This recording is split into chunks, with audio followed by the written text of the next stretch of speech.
Nos queremos referir principalmente a dos principios del derecho ambiental sobre los cuales debería basarse todas las decisiones de las autoridades ambientales y también el actuar de las corporaciones, de los sectores económicos y de los individuos en general.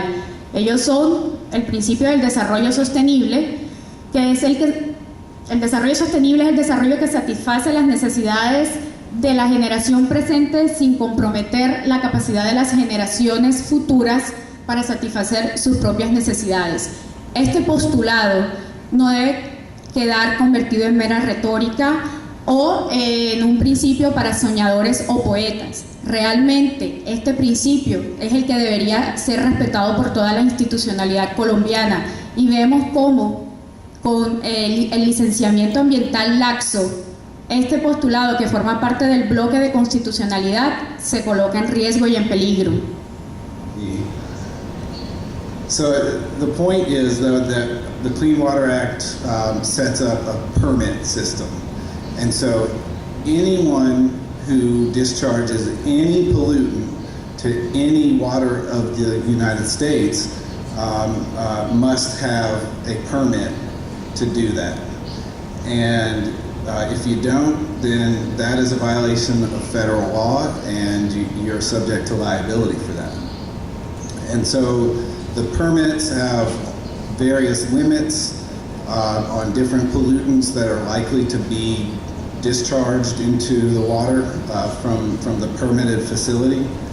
And those limits are supposed to be set, in theory, on the maximum amount of pollution that the water body can withstand and still maintain its integrity, chemical, physical, biological integrity. And so that is really sort of the key component of the Clean Water Act that we deal with every day, is looking at permits and then comparing what a facility is allowed to put into the water with what it's actually putting into the water. ¿Quién quiere habitar o quién quiere comprar un predio al lado de una mina con toda esta situación? Entonces pierde valor la inversión que se tenga. Entre otras afectaciones está la alteración de los microorganismos fijadores de nutrientes. Eso es uno de los temas del avance de la desertificación, de la degradación de los suelos, la afectación del patrimonio cultural, las comunidades indígenas, que es nuestra riqueza, nuestro patrimonio cultural, está siendo desplazada porque no puede habitar al lado de un proyecto como esto. Esos son los costos que tienen estos proyectos. Indudablemente que uno podría decir, como también señalan los que defienden de alguna manera los recursos que se derivan de allí, que es que lo general prevalece sobre lo particular, pero aquí también hay que tener en cuenta a estas poblaciones dentro de su hábitat como tal. Lo que les decía, lo verdaderamente importante es una experiencia, es un insumo muy importante para que esto que de alguna manera se va a desarrollar en la zona minera, digamos, de Córdoba, se pueda de alguna manera traslapar o lo podamos asociar a otros procesos mineros, que es nuestra idea como tal. Poder tomar este modelo, adaptarlo, porque lógicamente que va a cambiar. Vamos a tener otros contextos totalmente diferentes, pero que podamos tener una línea base que permita dar una directriz a las compañías y en ese caso a nosotros como Ministerio de Salud, en conjunto con el Ministerio de Ambiente y Agencia Nacional Minera, que sería la representación del Ministerio de Minas, y podamos tener un seguimiento gradual de todas las actividades y en este caso poder minimizar o evitar estos impactos que se pueden estar generando por la minería, que igual como observamos anteriormente, tiene una trascendencia sumamente importante. Born without mercury contamination impacting their mental abilities. They're born smart and ready for the future. So that's what Waterkeeper Alliance wants to do. We want to partner with everyone here at this conference. We recognize that we don't have the answers. But one of the things we're very excited about is we believe the people in this room are the beginning that it takes to come together to talk about this issue and choose a sustainable future for not only Colombia, but for the rest of the world. Together we can forge a path that avoids that 6-degree rise in global temperature. And I am so honored to be here with all of you, to partner with you, to learn from you, and to figure out how we can do that together. Digamos que el accionar de toda la industria minera durante más de 15 años, desde el 94 hasta la presente, ha generado una serie de externalidades que hoy, lógicamente, han dejado unos pasivos ambientales costosísimos, tanto en, digamos, en la calidad de vida de los pobladores de poblaciones como el Hatillo, Boquerón, Plan Bonito, donde se encuentran, digamos, dentro del área de influencia directa, digamos, a un radio de menos de 30 a 50 metros, asentamientos humanos de la actividad minera, quienes hoy realmente se ha reconocido públicamente, han recibido la mayor afectación por parte, digamos, de la actividad minera.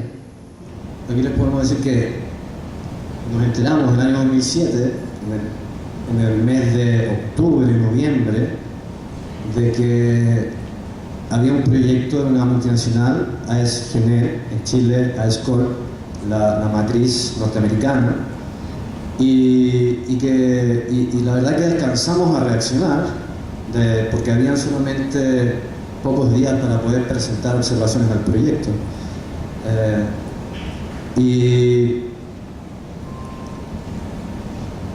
cómo se gesta este movimiento? Precisamente porque tenemos este monstruo que se nos venía encima, que es una empresa muy grande, y nosotros la verdad que teníamos muy pocos recursos. O sea, la verdad no soy un experto, un abogado o un técnico, soy simplemente un ciudadano que se vio afectado por este tema y que tuvo que enfrentarse de alguna manera y aprender en el camino a cómo proteger nuestra zona. La verdad que de pronto cuando a uno no le afecta directamente, como uno es indiferente, y eso me imagino que es propio del egoísmo del ser humano, pero cuando a uno lo afecta uno lo entiende y es necesario poder ponerse en el lugar del otro de pronto. Entonces, por eso, aparte de la experiencia para poder nosotros haber evitado o retrasado este proyecto, también es interesante poder abordar un poco la realidad de Chile en este sentido. Entonces, ¿qué pasa con el polvillo de carbón? Al ser esparcido por el viento, cuando se producen las lluvias, produce lluvia ácida. Cuando se deposita sobre la capa vegetal, cambia la estructura morfológica de los vegetales, de las plantas, y también impide que se produzca el proceso de transpiración. La planta necesita eliminar el agua a través de vapores para mantener el equilibrio hídrico, a través que ella absorbe a través de sus raíces. Entonces ella necesita eliminar el agua, y resulta que la capa de polvillo de carbón que se deposita sobre ella impide que esa transpiración se haga. Still been increasing ever since.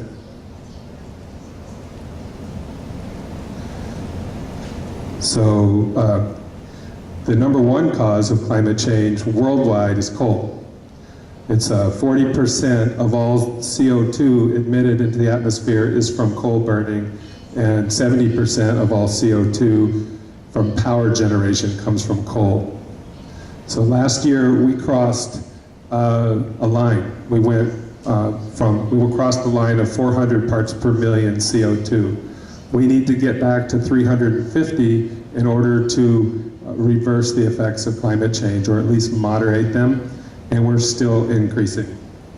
So in 2010, they figured out, there was a report that came out that said we have to stop growing CO2 emissions by the year 2015. And by the year 2030, we have to reduce them to 1990 levels. But at this point, we're still increasing, so we have a big problem. And it is definitely related to coal. Dr. James Hansen speaks, and he says that we could actually burn up every drop of liquid fuel on this planet. If we could somehow stop burning coal, we could still avert the worst effects of climate change.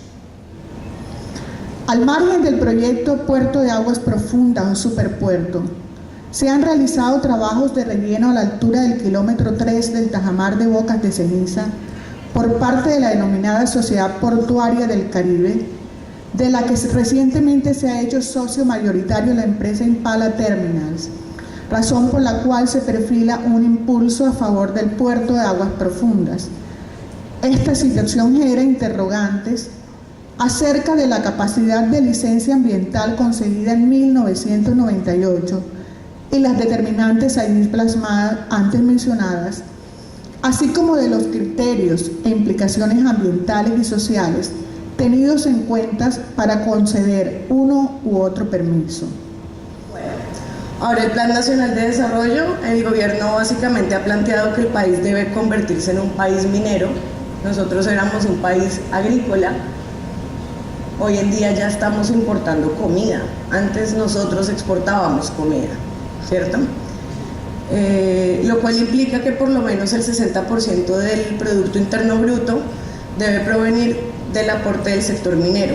Y por esa razón es que se prioriza la exploración y la explotación y empiezan a suceder cosas como las licencias ambientales express que alguien mencionaba, porque hay como una urgencia de que esto se consolide rápido.